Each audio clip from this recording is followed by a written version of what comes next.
All right, you guys, so while we're doing this, I just wanted to talk for a second about the difference in the freeze drying process and dehydration, okay?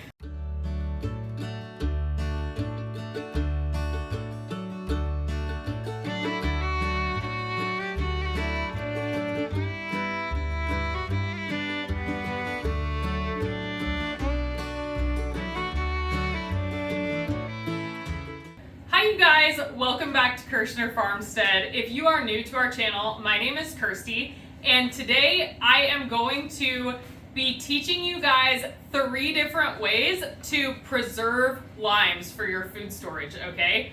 So these are going to be, we're going to start with the easiest, which is dehydrating, okay? And we are going to be dehydrating lime chips, all right? So I already have them cut.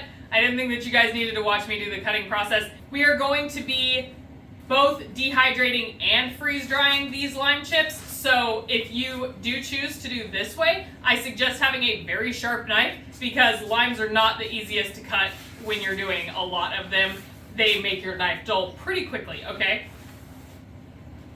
So we will bust out I'm gonna move these over to the side. The juice is going to be freeze dried, and these are actually going to be salt cured. So the first is going to be dehydrating, okay? This dehydrator, Justin and I have had since our engagement shower. Actually, my mother-in-law bought it for me, and we have had it for us, sorry. My mother-in-law bought it for us, and we have had it for, it's going to be 13 years coming up pretty soon if it hasn't already passed, okay? This is a Nesco. It's just a standard dehydrator. We did chip it somewhere along the way and we put tape over it. Still works totally fine.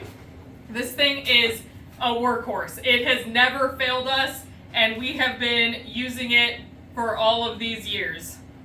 Okay, so what we're gonna do is you want to have consistent thickness on your lime slices, okay? Or any citrus that you choose to do, because you can do this process with lemons, oranges, whatever you would like, grapefruits.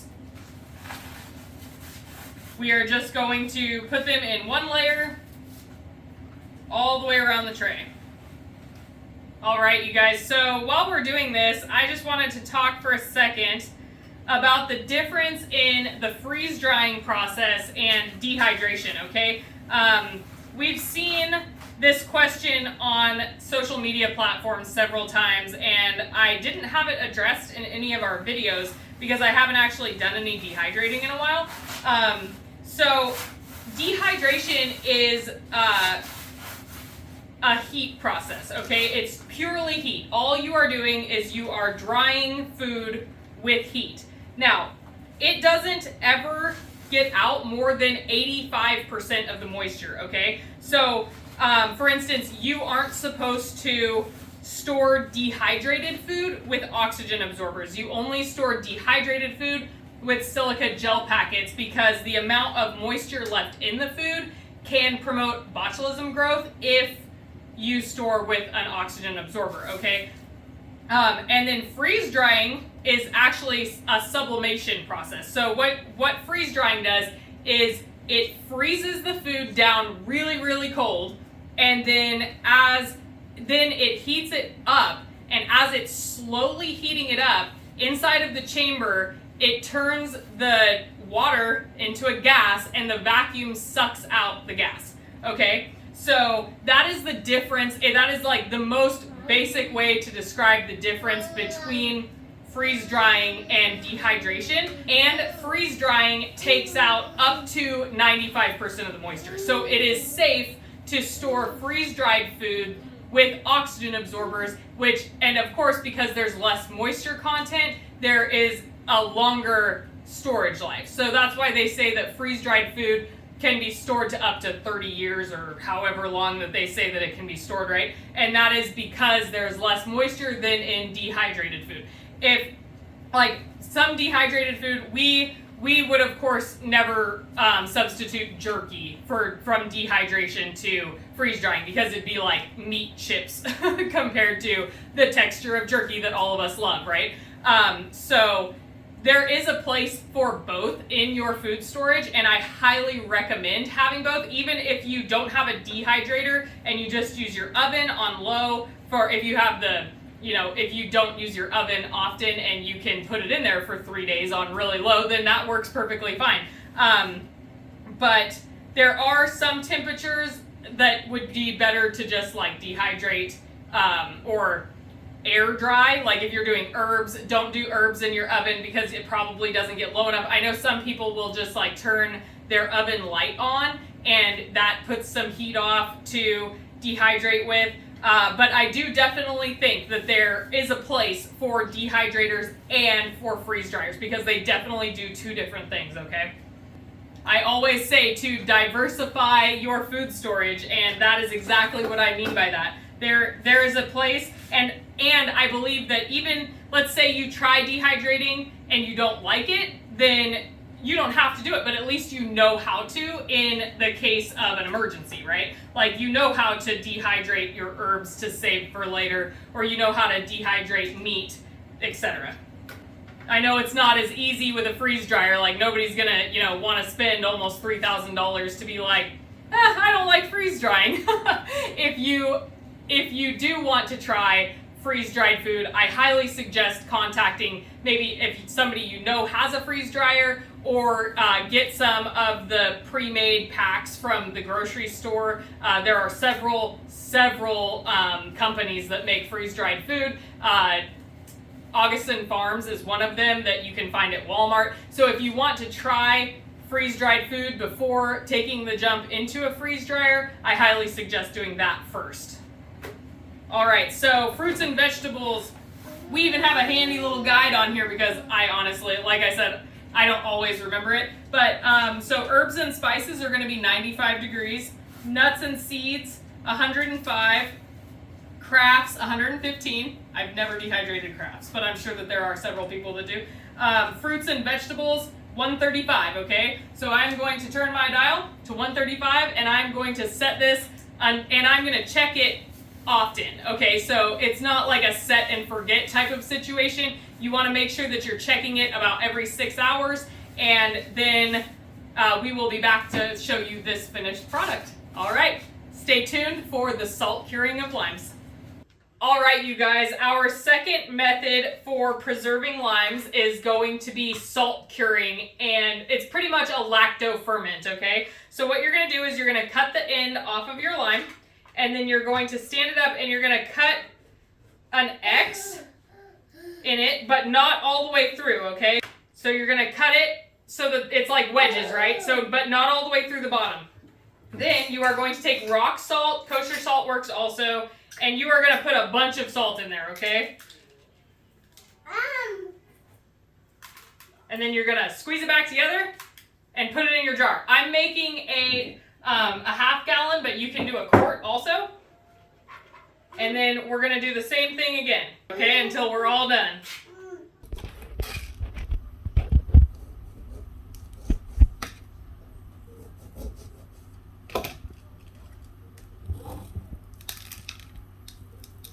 Okay, you guys, so once you get a layer of limes in the bottom of your jar, you're going to take a dowel of some sort and push them down because you're going to want to try to release the juices by pushing them together as much as possible. And then you are going to do a layer of salt on top of them, okay? It takes a ton of salt to do this, you guys, so get like a 3-pound or one of the 4-pound or 3-pound boxes to do it. But the cool thing is that when they're done, and you rinse them off, they're actually not salty, and it's like a fresh lime, in the middle of summer because lime season is actually in winter. I know I didn't show it also, but you do want to clean the outside of your limes for this very well. I actually cleaned mine, and then I did a vinegar soak in the sink for about 10 minutes just to make sure that anything funky on the outside was not on there, because we don't want nothing should grow in this much salt, but still you never know, and you don't want to give it opportunity, right? Okay, we're going to smush them down again.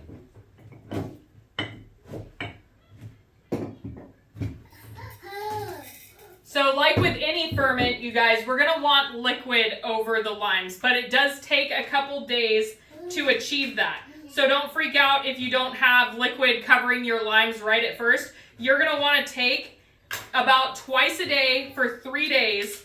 You're gonna wanna take and smush your limes down with a dowel or something similar, and then cover it back up. And if by day 3 you do not have enough liquid covering your limes, you can take fresh lime juice and top it off over the top of them, and they will store like this for 6 months. Just make sure that with all ferments, you keep them in a cool, dry location. All right, you guys, so there are our salt preserved limes, okay? So they will be in 3 days. So we are going to, you can see how much juice is already in the bottom of there. I fit 23 limes into this half-gallon mason jar. And I will keep you guys updated on how the process goes, and we'll see if we need to add lime juice after the 3 days is up or not. All right, let's get to the freeze drying process. All right, you guys, as always with our freeze dryer trays, we don't want to go up over the edge of the tray with the height of the food. You can take, for some things, and put a piece of parchment paper and then do another layer, but because I have never done citrus slices in our freeze dryer before, I am just going to do a single layer and to see how it goes, and depending on the length of time that it takes, then we will decide if future runs we will do multiple layers. Like for bananas, we always do 2 layers for bananas.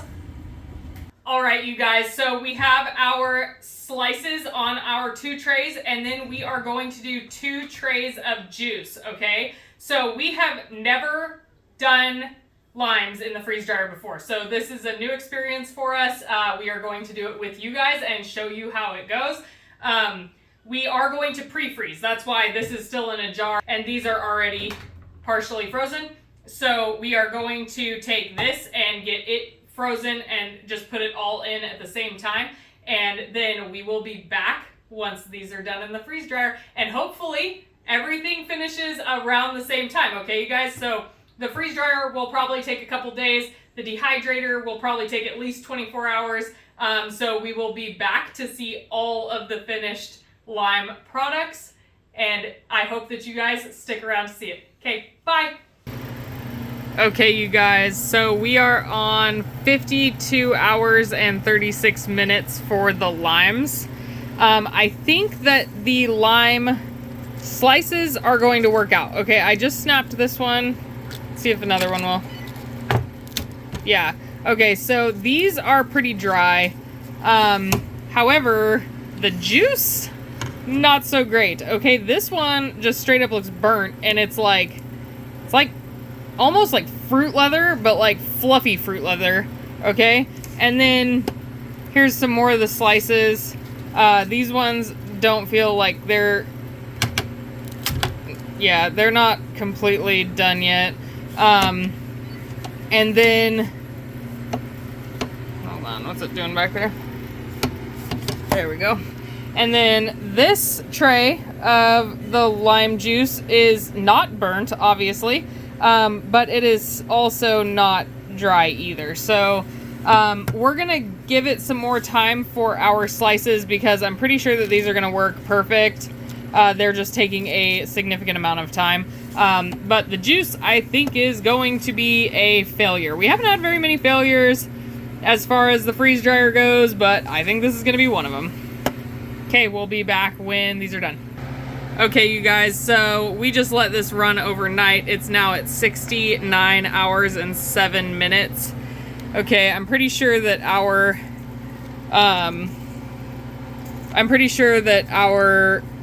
rounds are gonna be done now. Yep, they are. Nice snap to them. This, however, I'm curious about. Nope, it's still kind of sticky texture. So what I'm actually going to do with the lime, especially this tray, because this tray didn't get burnt. I don't know why this tray got burnt. I don't know if there was more sugar in it, more pulp, or if this shelf is getting hotter than my other shelves, okay? So I'm gonna look into that, but my guess is probably, because these look fine, so my guess is that that there was more sugar in that. Oh, maybe that shelf is getting hotter. No, yeah, see how these ones got a little darker? So what I'm gonna have to do is I'm gonna just have to make sure that I rotate my trays, because that is going to be something we're watching. Okay, but what I'm going to do is I'm going to take these and I'm actually going to rehydrate them, because I put way too much work into juicing those limes. I'm going to add 5 cups of water back to each tray, and or I'm going to put them into a measuring cup and add it up to 5 cups. I will show that on the video. We're going to reconstitute and we are going to can that, okay? All right, we will be back when all of the lime stuff is done. Okay, you guys, so the texture of this is actually really dry. But that being said, it still has a sticky consistency. I think that it would probably be okay for short-term food storage if you wanted to keep it in a jar in your kitchen and like with a moisture absorber. I definitely would not recommend this for long-term storage though, like in Mylar with an oxygen absorber. But that being said, I am still going to reconstitute it and just can the lime juice. But I wanted to let you guys know I think it would work for short-term storage inside, you know, that you're using on a regular basis.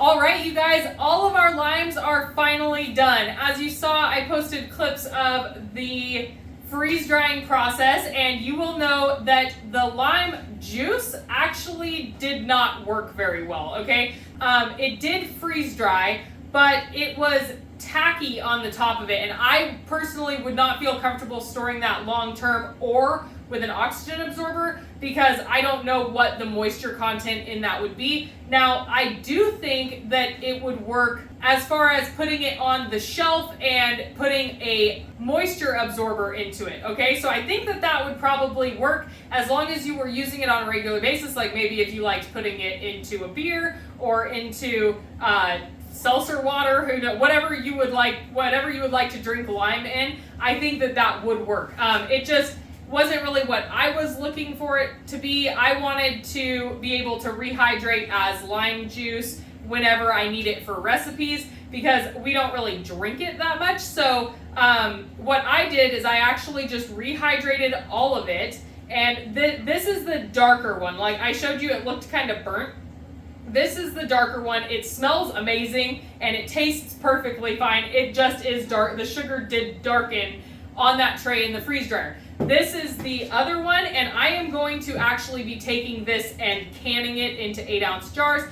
If you are interested in that process, click the link above. We have a full video on how to can citrus, okay?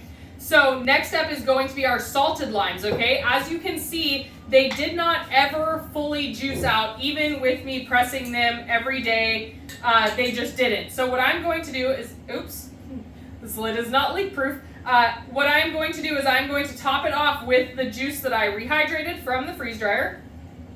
Just gonna top it off all the way to the top. They smell amazing, by the way. So keep in mind, you do have to burp these for the first 2 weeks, because it is a fermenting process, okay? So don't just like put it away and forget about it, because your jar could explode. So make sure that you are burping that on a regular basis if you want to do the salted limes, okay? They smell amazing. They smell so, every time I burp it, it's like, oh my gosh, it smells so good. Okay, so these two I am not going to open, because this one's not sealed. This one is sealed itself, and I'm just gonna leave it that way. I did pack them into this jar with a moisture absorber, and I intend to use them relatively quickly, so that's why I didn't do an oxygen absorber. It worked fantastic freeze drying the lime slices, okay? We will definitely be doing that again. The freeze dryer has a hard time penetrating through the membrane pockets inside of citrus. So I think that's why the really thin slices work really well, because you cut through most of the membrane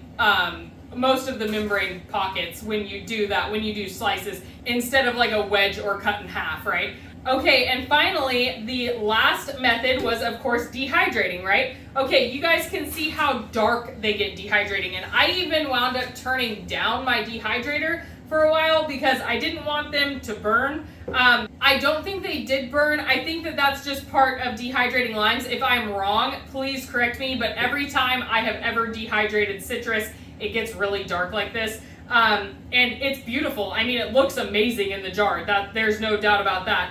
And we will be using this to cook with. So if we make like a lime fish or anything like that, we will just, we might even grind it up and have like a powder when we are cooking. So add it into a seasoning. But yeah, so here are 3 different ways plus a bonus way to preserve your limes if you have an abundant harvest this winter, because winter is citrus season. I hope that you guys enjoyed this video. If you have any recommendations on ways that you like to preserve citrus or limes, please put them in the comments below. We love to talk to you guys. And please like, subscribe, and share with your friends. And as always, I hope that you guys have a blessed Christmas season. All right, bye.